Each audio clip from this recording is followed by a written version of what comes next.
Welcome to the Everyday Awesome Project, where we bring you inspirational stories and game changing strategies to live your most awesome life. Hey, superstars, welcome back. Polly here.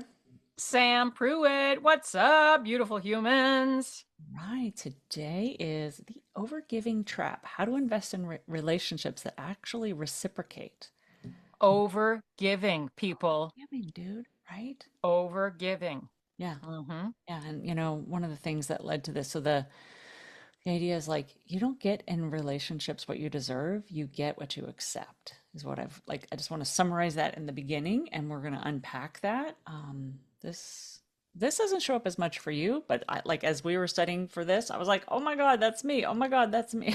So there's a lot that I've learned as we've prepared for this about. Yeah, and I wouldn't say I don't do those things or that's not a thing for me, but mine are more generally oriented towards family Mm, dynamics or I mm, mean, I have children, I have grandchildren, I have a spouse, I have extended family, blah, blah, blah, right? So yeah, mine will show up in those places more. yeah. Work and friends and all that. Oh, hell no. I'm damn good at those boundaries.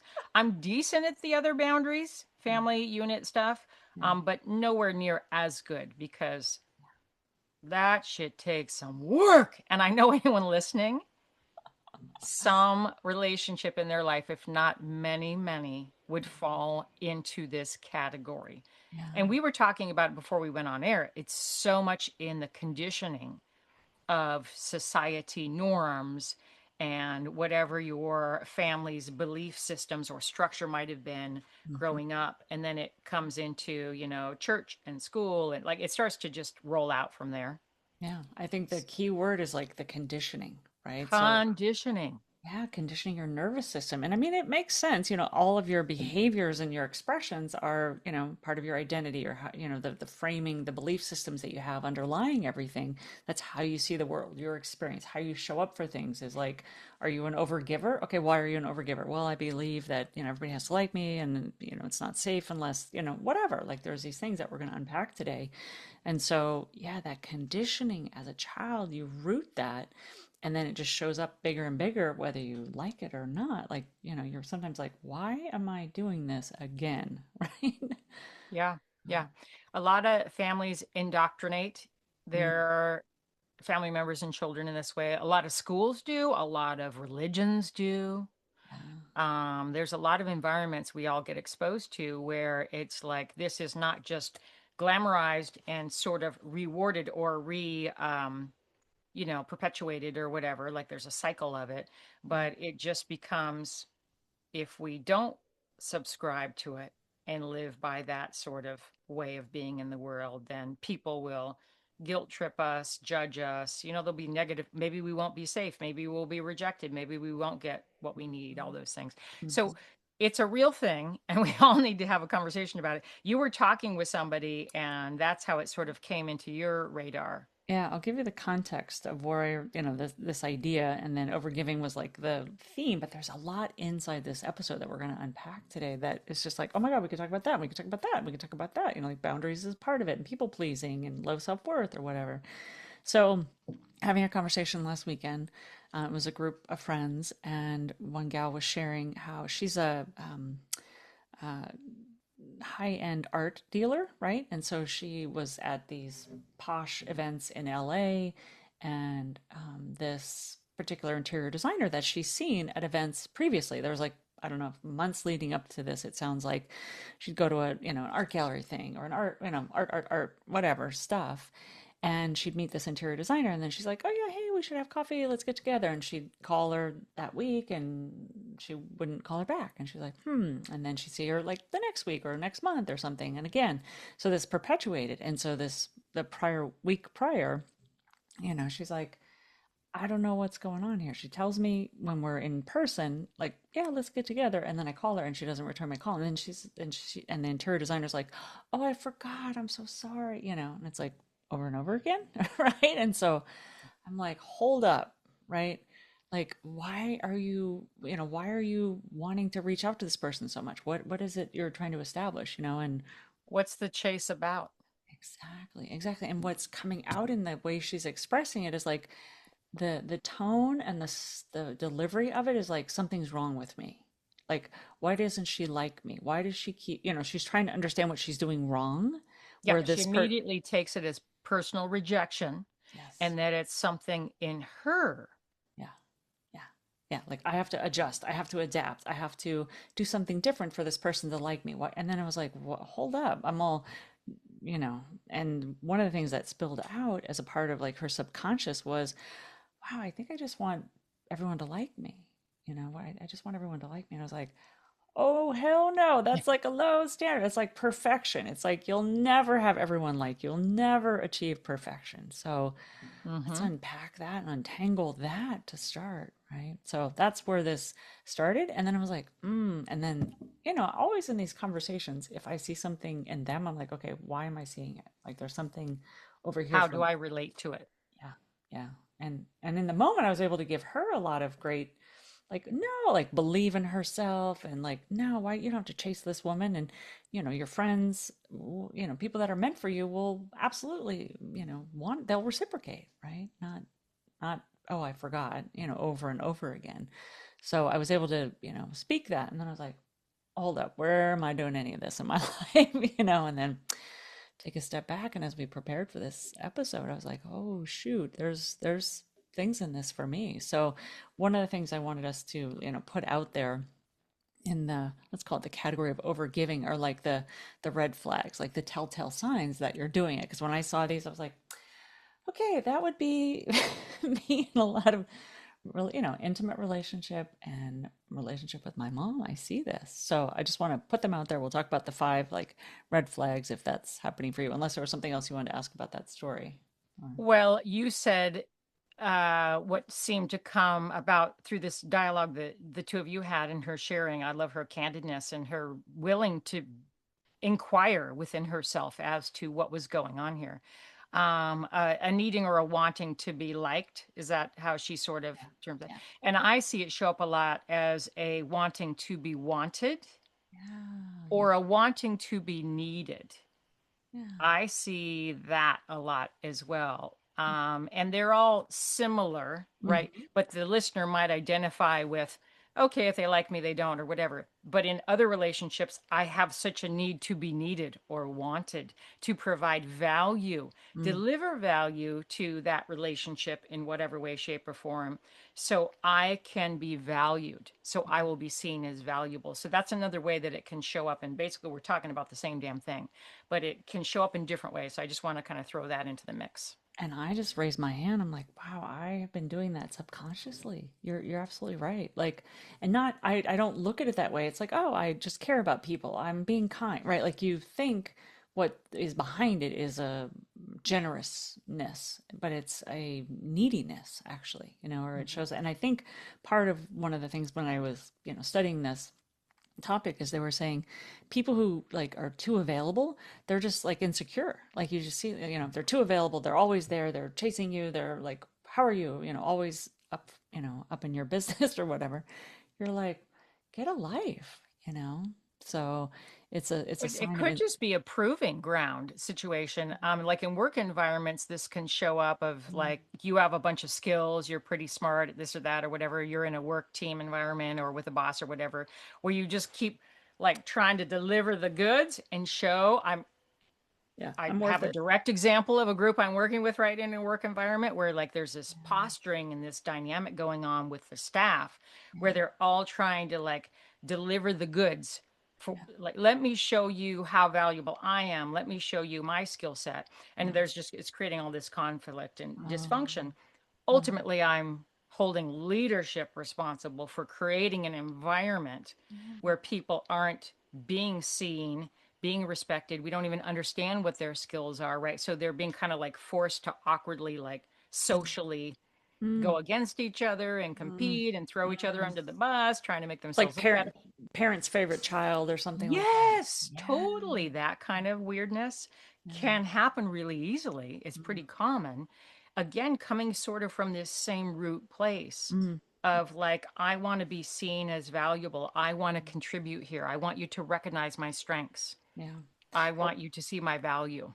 Yeah, and we'll talk about like we talk about the conditioning. We'll share in a few moments about like how it gets conditioned in some of the ways, right? I'm sure there's everybody's unique, but so I just want to lay out the five red flags of let's call it over giving, like if any of this resonates, put whatever label you want on it for Mm. yourself, but that's Yeah. what we're labeling it, the overgiving trap. So, you're always the one initiating, right? Like you're the one like, hey, let's do this. Hey, so you're always the one initiating. You say yes when you mean no. And sometimes that's, we all do that sometimes, but like you do it more often than you want to. They ghost you or they just don't reciprocate. Like it's not equal. It's not mutual, right? Whatever that is, energy, time, thinking of you, gifts, whatever, hey, let me buy lunch, you buy lunch, or acts of service. I was thinking about this with the five love languages, those acts of service, right? Type thing. It can be super imbalanced. You feel resentful after helping. Mm-hmm. Yeah. Yeah, Mm-hmm. that's That's really so important. yucky feeling. Yeah. Yeah. Ugh. So just knowing like, is this any of this resonating? You're like, oh dang, that one hit me, right? So and More subtle can be just feeling underappreciated, yes. right? That can be really subtle. Yeah. In many environments, it shows up there. It's kind of sneaky. It's not It's so painfully obvious as the ones you're throwing out. totally. Well, you were telling the story, and I think this is true for a relationship I've been in where like the dynamics of like the household, like Yeah. like maintaining the household or something like that, right? And Hmm. so you're saying, if somebody you were, and you can bring up the example with your grandson who's now in your household and how the balance of. So I was like, well, I used to make the breakfast, the dinners, the cleaning, got the cars all fixed, did the book, I did, like planned the vacation. I mean, like huge majority of, like you said, let's say running the household or being part of the team, right? Yeah. In your partner relationship.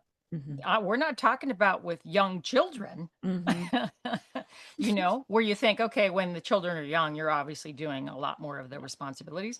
And then over time, this is a thing called parenting. You train the children and you upbring them sufficiently to become more independent and capable, right? And so they start learning their own roles and responsibilities. Ideally, you create functional human adults at some Oh, point and like something in balance. your audio. I'm not hearing you. Is it You me? can't hear me? Oh, now I can hear you. Now I can Can hear you you. hear me? Can you hear me? Yeah, yeah, Can totally. you hear me now? Yep.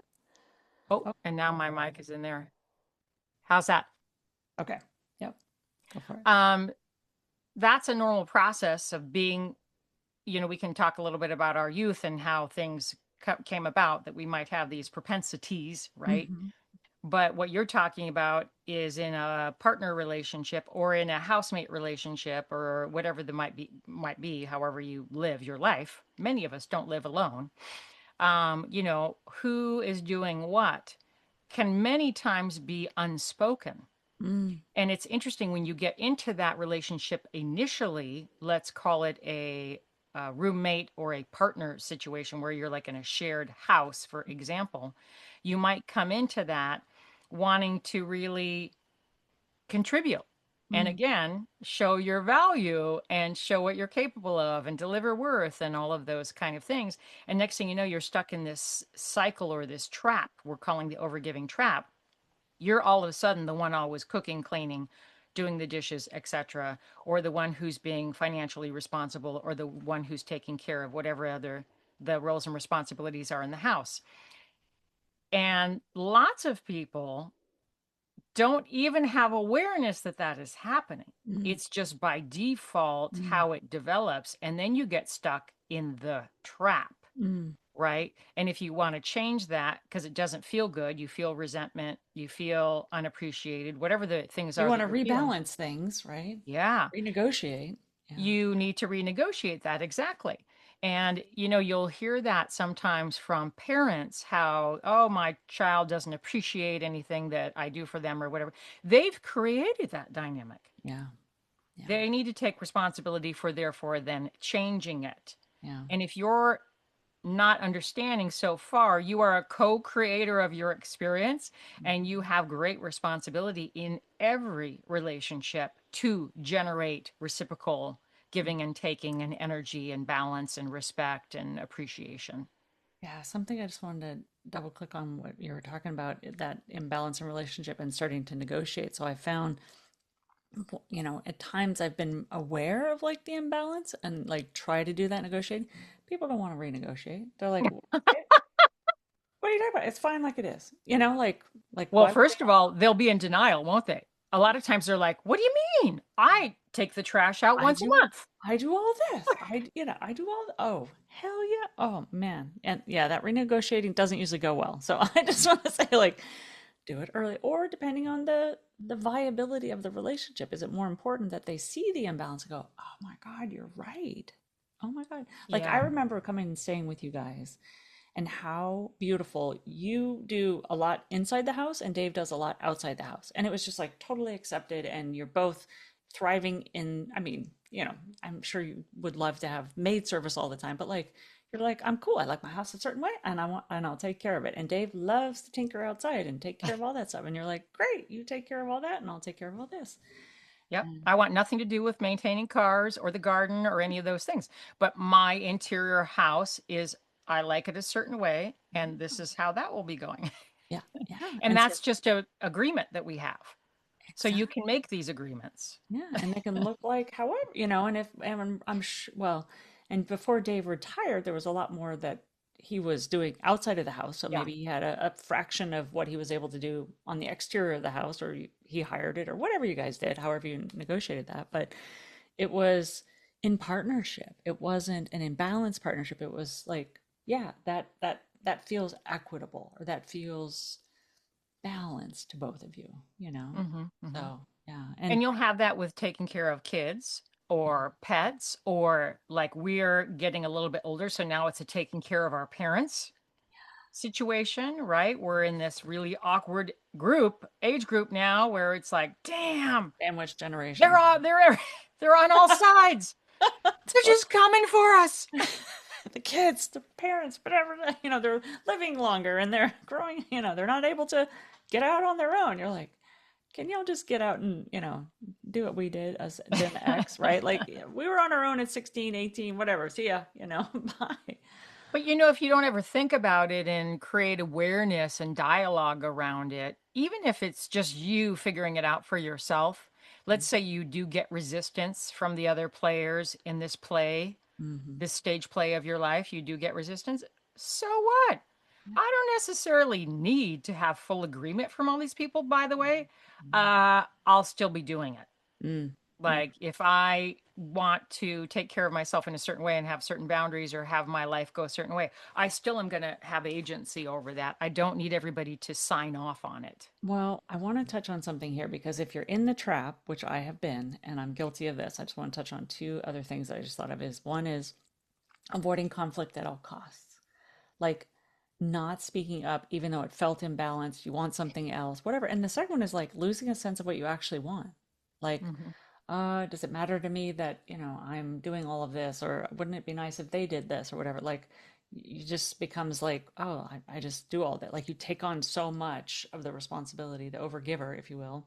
In the beginning, it's like, well, of course I'm doing all this. It's like, do you even want to do, that type of thing. So, yeah. Yeah, yeah, And then I find, one of the things is all of that is if you get out of that relationship, then attracting relationships where you're the giver and the other is the taker. Like if that's how you were indoctrinated, conditioned as a child, I can think of a couple of relationships of mine where that is what I've attracted. Like, like what do they say? A victim needs a victimizer, right? Uh, somebody who's overgiving needs a taker kind of thing. So you're gonna match up and go, oh, perfect. You need, yeah, I can give you a hmm. lot, and yeah. So And how you get into those, or any of these dynamics, we should pick that apart. But one specifically that you're talking about is, you don't really have clarity for yourself mm, on what you are trying to attract. yeah. So, yes, now I have a grandson living with me. He's 18, but he's learning how to be an adult. And the other day we just had a conversation about like what type of people he's interested in dating Mm, and what are the things he'd be looking for or what is important to him. And it was a really fun and enlightening conversation. mm, If you haven't had one of those recently with an 18-year-old, it was taking some time to really get that clarity, Yeah. right? Because, maybe And I'd who's really ever asked thought him that? about it. Probably no one. Yeah. Nobody. And you surely don't want to just ask your peers because what they say is not what you should immediately take on as your list. Yeah. Right. Right. And it might be superficial or Yep. toxic or whatever. You don't freaking know. Yeah. It's really about you and your sense of the world and your value system, etc. But many people don't take the time to either have that dialogue with somebody or themselves Right. and get that clarity. For sure. For sure. And I want to go a little bit into the cost of it. So, I want to just dig on that pain a little bit because if you're starting to hear some things in here, you're like, oh, I think I'm doing some of this. Like, I just want to hit a little harder on like what it's costing you, and I can definitely raise my hand for a bunch of these. So you attract more takers. We talked about that. So givers will attract takers. You build up resentment towards people, whether the person you're helping, if it's in an intimate relationship, or it could be caregiving for family members, whatever. This resentment can build. We talked about you lose your identity, right? You become the helpful one, right? Like always there to help, help, help.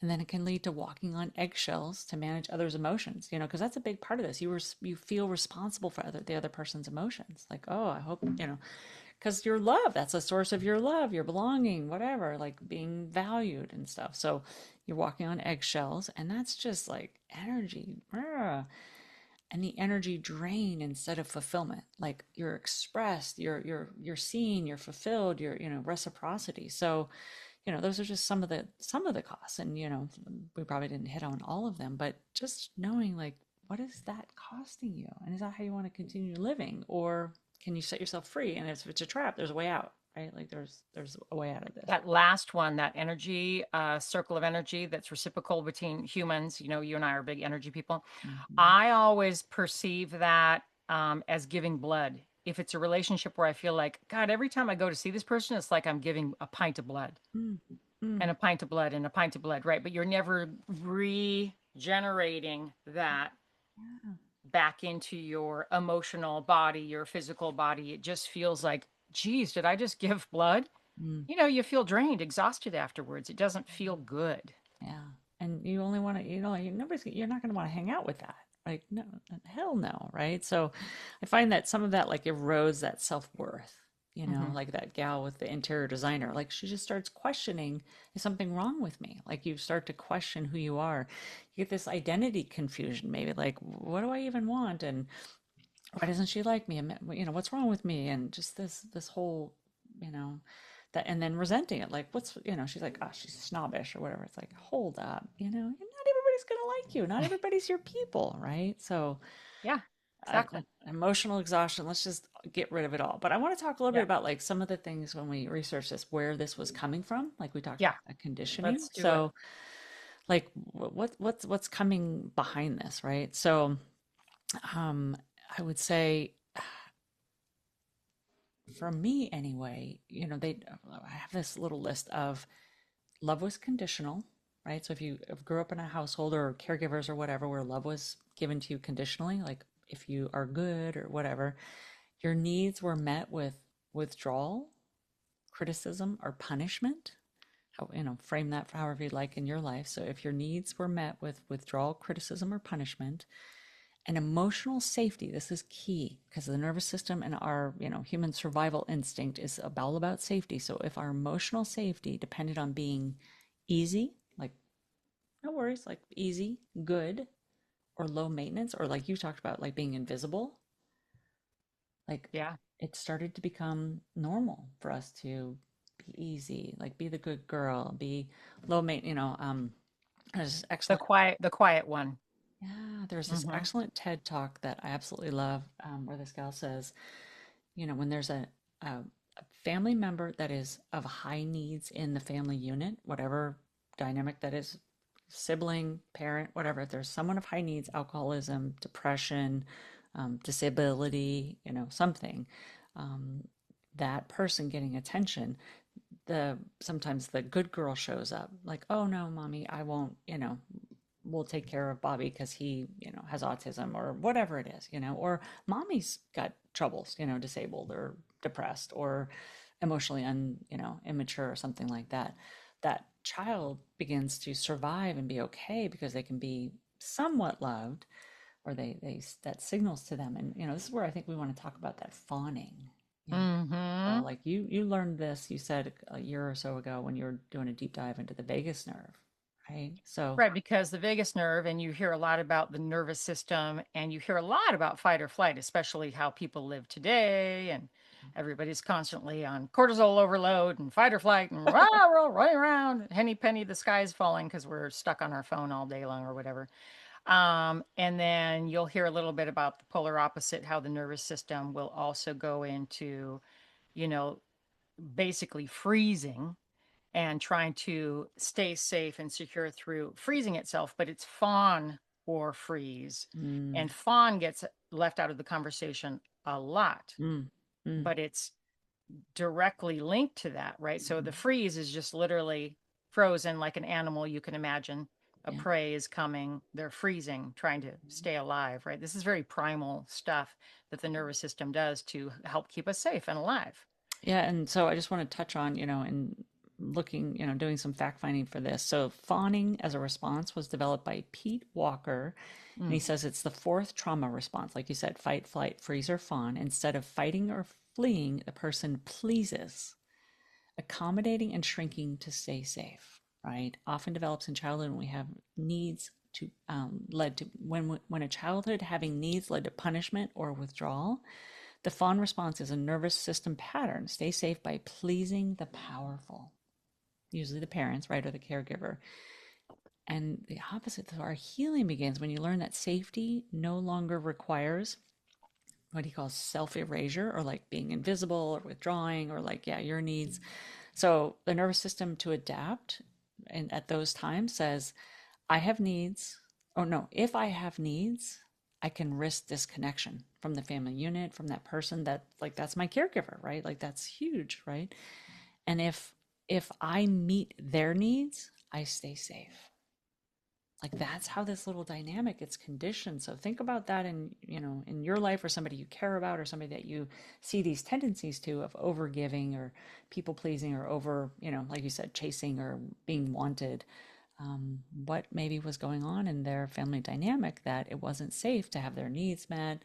Maybe I talk about that high needs person. It's like, oh, we'll just whatever you need, right? Yeah, and how you always hear people talk about like what kind of where they were in the family lineage. Mm. Like I was the youngest child, I was the oldest child, and there's all these stories we make up around that experience. But genuinely, there are experiences also in those dynamics, especially when there's multiple children, limited resources, or dysfunctional family environments. By the way, all of this is very normal stuff. It's not an odd thing.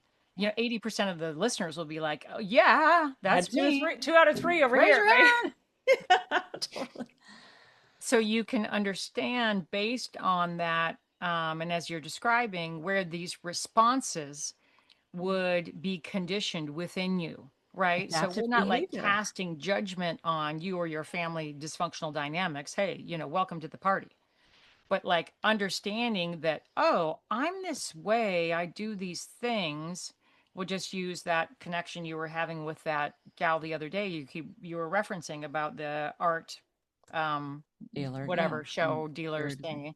thing. Yeah. Um, her understanding herself is the most critical part of the conversation here. Not going after her parents on how she was raised, or, being pissed off at her siblings because they were high maintenance and she had to, you know, she got one piece of bread and they got the whole loaf, or whatever this thing is that we tell our all these stories, right? Like that's not what's relevant today. What is you understanding, oh, this was my life experience. And so I was conditioned and responded in a certain way. However, I can change that now. Yeah. It's no longer serving me. I don't need to continue Yeah. to be in that role.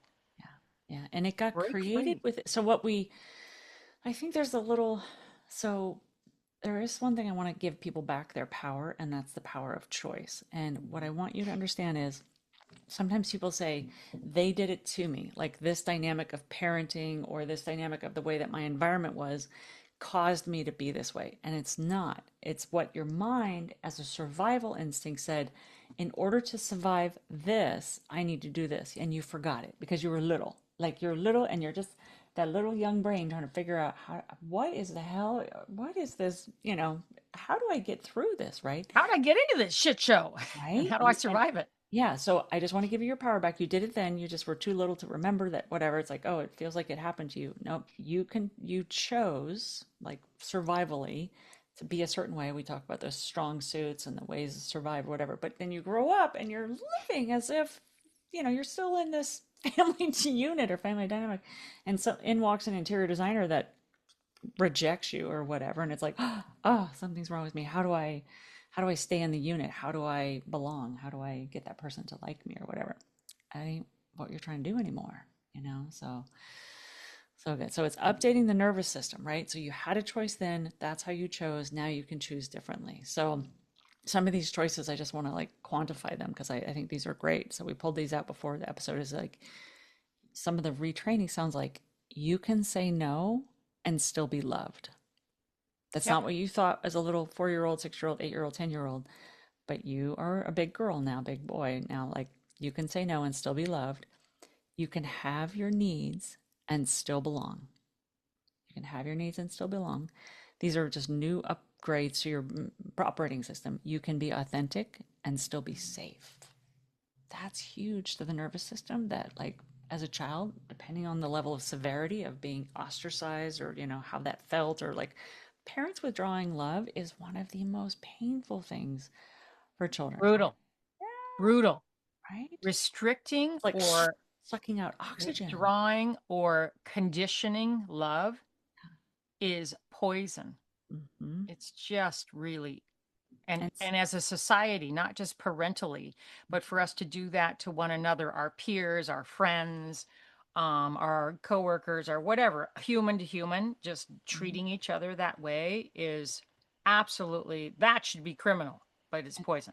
it's like oxygen, you just suck the oxygen. So whether they did that through, verbally telling you like you're not good enough, something's, whatever, or I don't love you, or you, whatever, like verbally, sometimes it was they removed themselves, like you just stop seeing that parent, or they didn't talk to you, they gave you Exactly. silent treatment. So those are like some examples of how the withholding love can look and feel and sound. So if that was going on and that's how you had love demonstrated to you, it was very conditional, you learned, you adapted and said, oh well, then I'm here, whatever you need, and your needs matter, right? And you could still be living this right now with your partner.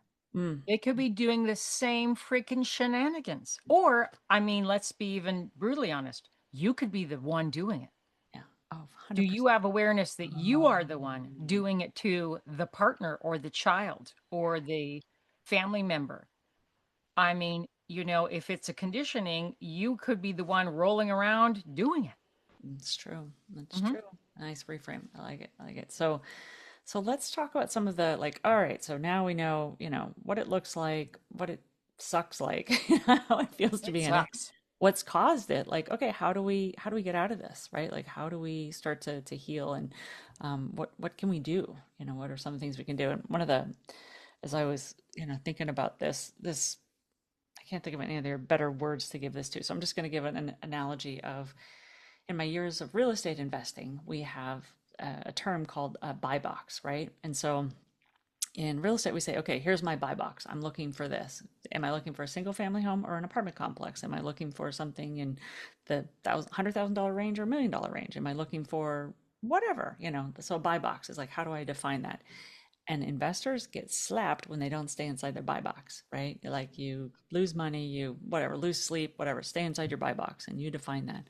When I was talking with my friend the other day, and I was like, hold up, this gal is demonstrating to you who she is. She's not, reciprocating. She's not like following up with you, giving excuses when, she doesn't want to see you or isn't, reciprocating. I said, do you know what's in like we've talked oftentimes in our other podcasts about the wheel of life, right? So in these categories of your life, if it was like a pie, one category being, let's say, friends, relationships, community. what is a 10 for you? Like, what does it look like to have meaningful relationships or reciprocal relationships or people that care about you? How would you know it if you had it, right?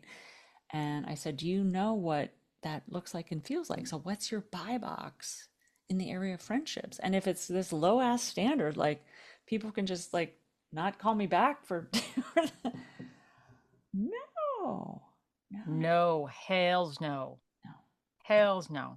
So defining your buy box, defining the relationships you want to have in your life, like who are your people, and some of that's easy. Like when you're around people that that the values is just totally in alignment, right?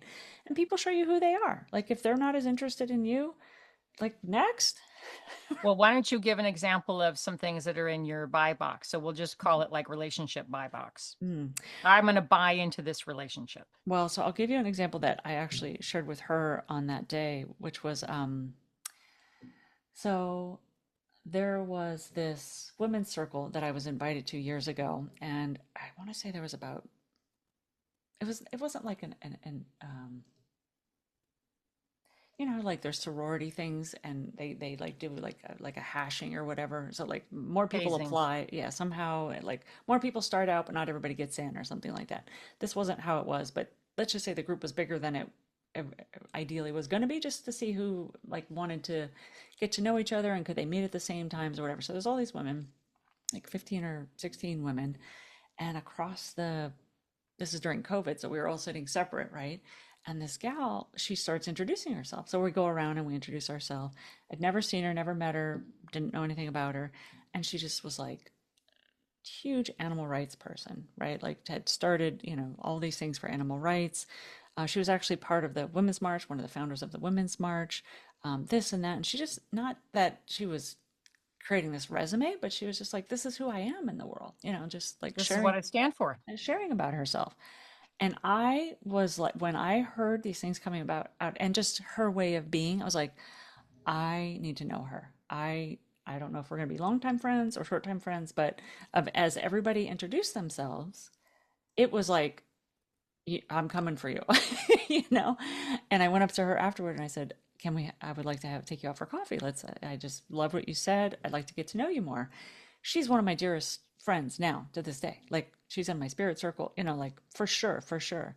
And I told this gal, was like I could just hear who she was being and like what she cared about and how she wasn't there to make, 100 friends. It was like she had special friends in her life, and she still continues. I see this in her life, and you are very good at this too, is you selective with who you spend your time with and you invest in those people. It's not, I'm here to have 3,000 friends. I'm here to have quality, meaningful relationships. And she has time and spends time and invests time with those people, strategically. Like she's, Okay, so let me play devil's advocate. yeah, So you ping her and say, "Hey, Susie, I need to like dial you up with coffee because we got a lot in common." And you resonated. There was a resonation, an energetic resonation, a values resonation. yeah, And she blows you off. yeah. And then you reach out again the next week and she blows you off. How do you process that, fact that she's not responding and saying, "Hey, yeah, totally, let's rock and roll, like let's become friends and be Mm-hmm. together." How in a healthy way without a sense of rejection and Yeah. making up stories about this whole thing. How would a person handle that? Well, first thing that came to mind was like, oh, your loss, like whatever, just okay. And you can make up any story you want, or you can make up zero story. She didn't call me back. Next, just Yeah, like, I mean, I personally would be like, they're not available to new friends right now. That has nothing to do with me. right. They just don't have the bandwidth for, because I've been that person. Not that I would blow someone off, but I definitely am at points in my life where I get overloaded and I got so much shit going on and so many things I'm trying to balance, including relationships, Yeah. right? So I just have cycles of my life or year, whatever, where I don't have bandwidth for new friends. This has nothing to do with anybody. Totally. Literally, it's I don't have the bandwidth because I do friendships a certain way, Yeah. Yeah. right? I do quality, deep friendships and I do want reciprocal relationships. Something. So I just if I can't give that to a person, I don't take them on in that way because I just don't feel that's right, you know? Yeah, and I'm I not think into 100 superficial relationships like you were just saying, you know what I mean? So it can't be a personal thing. yeah. And I think that's a really big challenge for people is not to feel a sense of rejection or immediately turn that mirror like, Susie doesn't want to hang out with me. I What? know. You know, it's not about it. I We don't know started what's going on with Susie. She's busy. I started to think about like what, the subconscious story that came out of my friend's mouth was I just want everyone to like me. It's like, okay, hold up. If that were actually true and everybody wanted to be with you and have time with you, like let's say that you actually got that. Everybody was like, oh, I want to hang out with you. I want to you would be like, y'all, Exhausted. y'all need to hold up. Yeah. How, how could you do those relationships well? Is Yeah. my question to a person like that. Like, that's not, that's you Yeah. superficially. Okay, this is social media, and that's why we should just call it what it is. Yeah. This is what we think we're doing Hmm. on Facebook and Instagram and Twitter and Snapchat and blah, blah, blah. Is I have so many friends. Look at them all liking my thing. What in the hell is that? That Yeah. is not a relationship. Yeah. It is not a relationship there. And those are not friendships. Yeah. And that in no way defines who you are, the quality of your life, or anything about you. Yeah. Hell no. Yeah. Totally. Totally. Hmm. So that was, one piece of advice, one idea Okay. that I had is like know your buy box, know what meaningful friendships, That's and good. like you said, like phase of your life, like is this a time when you have the bandwidth or like maxed out, right? Whatever. Um, and I would say, as like we were talking about earlier, so I want to call this like testing the dynamic. If you're finding yourself in the trap, like I did in a relationship that I was in, it was like, and you want to renegotiate, or you want to like, hey, I have other needs, or let's talk about like you doing the exterior and I'll do the interior, whatever the dynamic looks like, right? Test it, right? Hmm. So you can pull back a little bit of the giving, giving, giving, right? Stop initiating. Don't always be the one like, oh, let's do, and see what happens, right? Or put it Ah, on the table like, I would like you, the request. I've been doing this up to this point. I would like to see you start doing that. yeah, See how that exactly. goes. Yeah. I mean, if this is a relationship you have, I hope that you're able to communicate. Mm, Right. mm, And that would be the ideal scenario is you sit down, you have a conversation like, mm. hey, I'd like to change some dynamics here. And, without judgment or any of those kind of things. Like, I'm working more, you're working less. Let's change the dynamic. I'm earning more, you're earning less. Let's change it. Whatever, however Right. that all goes. Whatevs. Yeah. But I have done that technique where basically I just stop doing the thing because I find, oh God, I keep getting resentful that every time I find I'm doing your laundry and I'm like, this is with kids in the house and whatever. So like I'm flipping the laundry, I'm folding the laundry, whatever, because I like a clean house. So I'm just going to use a cleaning thing as an example of that, right? No, no. And then I'm resentful or pissed off or annoyed about it. I bring it up, doesn't change. So Mm. then I just decide, well, I just should stop doing it. Because last time I checked, I actually have a choice what I put in the washing machine, what I put in the dryer, and what I fold, right? You do your Hello. laundry, right? And it's just going to be something that we need to experience collectively is that I'm not doing it and yours is piling up. Yeah. Okay. Without being passive aggressive, No. like if you tried to have dialogue or whatever, like that can be something that you do. And it's quite liberating. And a lot of times, what you'll find this is the hilarious part about it. We make up these stories and dramas in our head. The person's oblivious. They just don't even know what the hell you're talking about. And then they just all of a sudden start doing their own laundry. Mm. Okay, the fact that you were doing their laundry, mom, wife, partner, whatever, forever, you did the That's what damn I do. laundry. Yeah. Exactly. Totally. Don't blame them. Who doesn't Well, want their laundry done? and I have to, raise my hand here. I went about it a different way. So Uh, mine was just silent the resentment, right? And instead of speaking up for my needs, I just withdrew myself more and more and exited the relationship. That's what it yep. looked like. And That's what it that's looked one like. technique.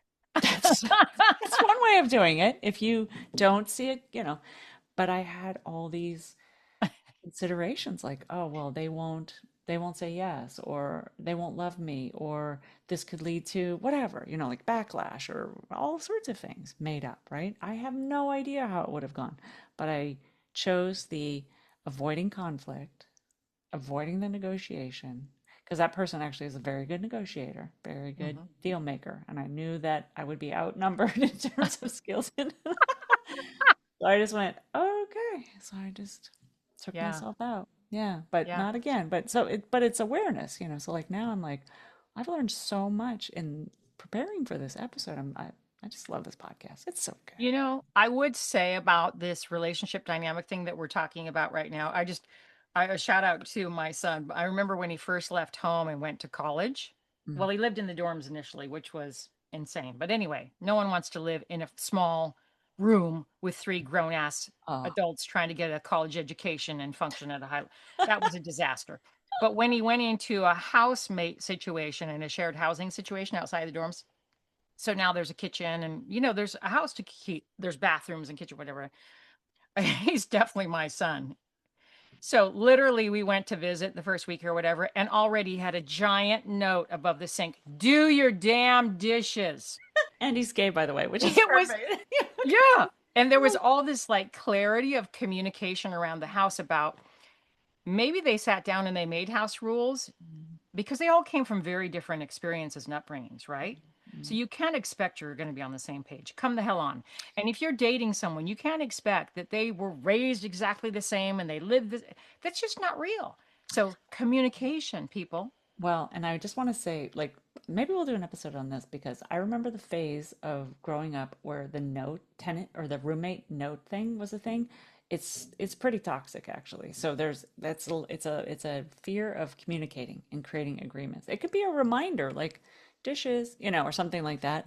But I can remember going through the phases and I've done it too, like putting notes in the fridge like throw your shit away or something, like and But if you communicate and you set up rules and you're in a shared situation and people are not yeah. making that happen, it could be because they just really weren't raised that way. They have bad habits, okay, or whatever you want to call them. Different habits than you. Yeah, yeah, yeah. Different habits than you. Maybe, Standards. Different standards that we all live in and stuff, totally. I remember living with some girls that were so clean and so perfect and they cooked and they cleaned right away. And I was like, what world did you guys, that's not the family I grew up in, and right. I've actually, I did better going to college because of the bad habits that my family taught me, I grew out of them. So, and I'm better. But in a relationship too. So you're dating, and Mm. when you're dating, you learn a lot about each other. Yeah. Last time I checked, Mm. okay? And since I was recently having a conversation about dating with my young 18-year-old grandson, it was like, well, you really see who a person is, but you need to start asking questions. You don't put your best foot forward. Okay, I'm going to be the perfect person, so you pick me, pick me, pick me, pick me. But that's not actually how I live my life at all. Send your representative. Yeah, send your representative to date. That totally classic line, It's like Right? I'm this well put together. I'm always Dude, shaving. have you seen the online dating apps? I have not What lately. the tomfoolery is this bullshit? Oh no, First, some people do not. No, I have seen the dating apps for men in their 50s and so they are not putting their best foot forward, I must tell you. It's all about the fish. They love showing you their because why? just You're going to feed me fish? When we're dating, are we going fishing every weekend and you're going to feed me fish? What is going on? I know. Yeah, let's do that on another episode, but I totally get you. I totally get you. Anyway, Yes, yes. So, okay, what else can people do? so, and this was actually my marriage. So this is an earlier relationship. So one of the things I want to say is, so choose based on evidence, not hope. So I say that I married my husband's potential, and it's like don't be thinking like, oh, this will change or maybe I can whatever, hope your way out of it, right?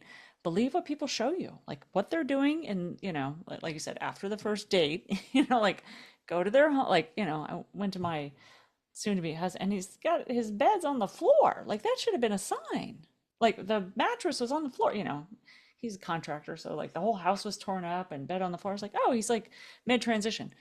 Like it was like that for 6 months. I was like, oh, hold up, you're gonna need to finish this house. Like you need to, anyway. Yeah, there was so many glaring signs. I was like, yeah, I married the potential in that relationship. So just, look at that.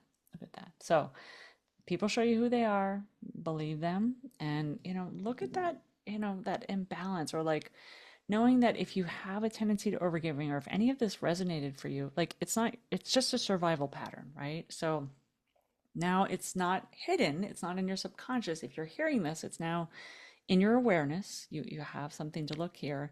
And being overly nice, easy, compliant, invisible, not rock, whatever, your needs above mine, that got you so far, right? But it's going to lead to the resentment. Is like that kindness will lead to resentment. That's not yummy.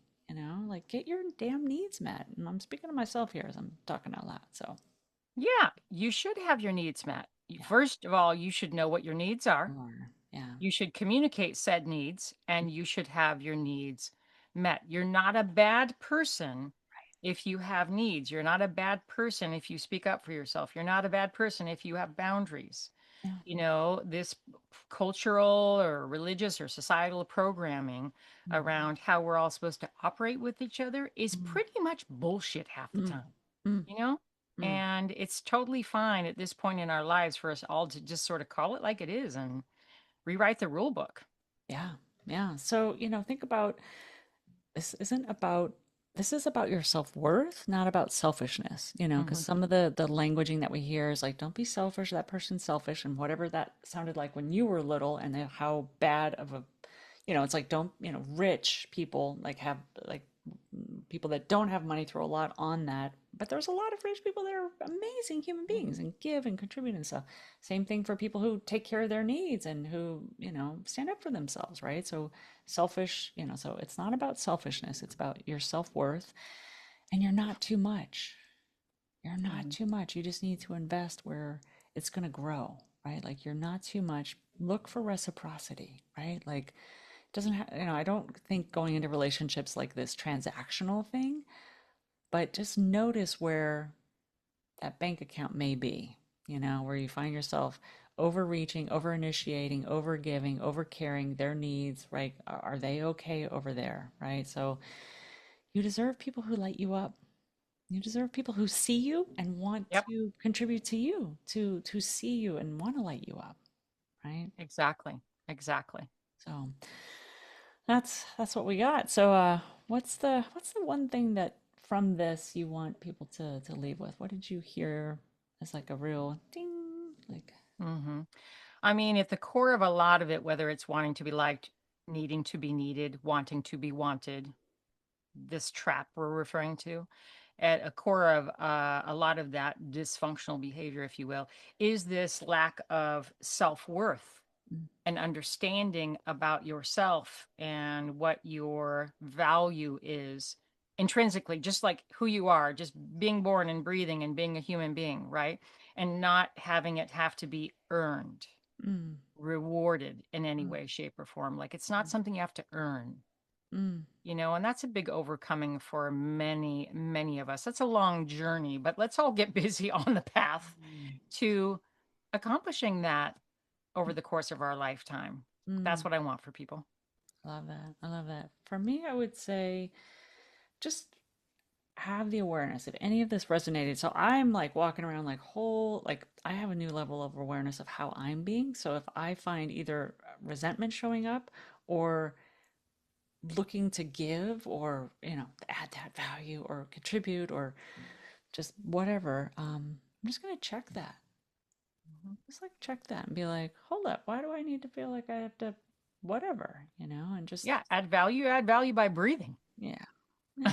Yeah. So this has been good. And I hope people have gotten something out of this. I sure did. So thank you for listening and thank you for your contributions, my dear, because you're framing and how you are supporting this young man that's now in you guys' life. Your grandson is going to be so beautiful. I'm sure there's going to be great episodes coming up with that relationship and that dynamic. So, Yeah. all right, you guys. Well, what do we want to remind our beautiful humans as we sign off today, as we always do? How your life feels is so much more important than how it looks. Yes, and every day is your opportunity to find your awesome. All right, we'll see you next time.